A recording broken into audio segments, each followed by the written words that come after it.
We wanted to establish a place where we could follow year-to-year variation in the whole ecosystem for many, many years.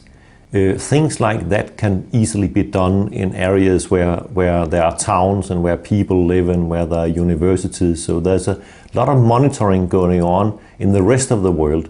But up in the high Arctic, there are so few places where people live. And in northeast Greenland, there's hardly anything else than a few weather stations.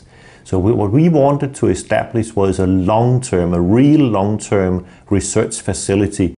With only 10 or 15 years of data, it is very hard to say something about long-term change. So what we first of all have done is to obtain an insight into what is governing the whole ecosystem, which factors are most important. And there it turned out, beyond anything else, that the timing of snowmelt in spring was the most important factor for almost anything in the ecosystem.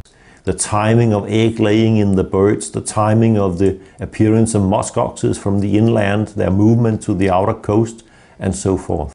Having learned that timing of snowmelt is of paramount importance, of course the changes that have taken place in the direction of earlier and earlier snowmelt has had a number of impacts on the local ecosystem.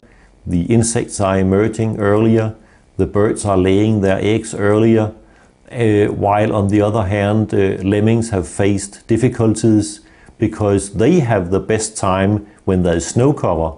They have their prime time under the snow in winter where they reproduce, while in summer they are exposed to a lot of predators like Arctic foxes, like long-tailed skuas.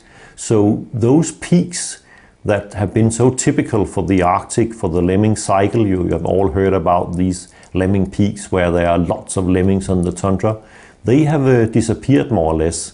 And that of course has a strong impact on the breeding conditions for those species that depend on the lemmings, like for example the long-tailed skuas and the foxes.